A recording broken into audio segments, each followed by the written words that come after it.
মেয়ের কাছে বিবাহ পড়ানো হারাম। দেখি কোন মায়ের বেটা কথা উল্টাতে পারে। কিয়ামত পর্যন্ত সময় থাকলো। কাজী সাহেবের খাতাতে 4 জন সাক্ষী আছে। কাজী সাহেবের এই খাতা টয়লেট পেপার হিসাবে ব্যবহার করতে হবে। এমন কোন মায়ের বেটা কিয়ামত পর্যন্ত জন্ম নিবে না যে কাজী সাহেবের খাতার বৈধতা দিতে পারে। জেনা প্রমাণ করতে হয় কয়জন সাক্ষী দিয়ে? 4 জন সাক্ষী দিয়ে। কাজীর খাতায় 4 জন সাক্ষী আছে। তাহলে কি কাজী সাহেব এটা জেনা প্রমাণ করছেন নাকি? জি না, 2 জনই সাক্ষী হতে হবে, এটাই চূড়ান্ত। মহিলার পক্ষ থেকে নয়, পুরুষের পক্ষ থেকে নয়।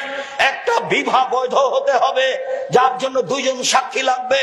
আল্লাহর নবী বলেন, লা নিকাহা ইল্লা বিওয়ালিন, বাপ ছাড়া বিবাহ চলে না, অভিভাবক ছাড়া বিবাহ চলে না। লা নিকাহা ইল্লা বিশাহিদাইনি, 2 জনের সাক্ষী ছাড়া বিবাহ চলে না, এটাই চূড়ান্ত।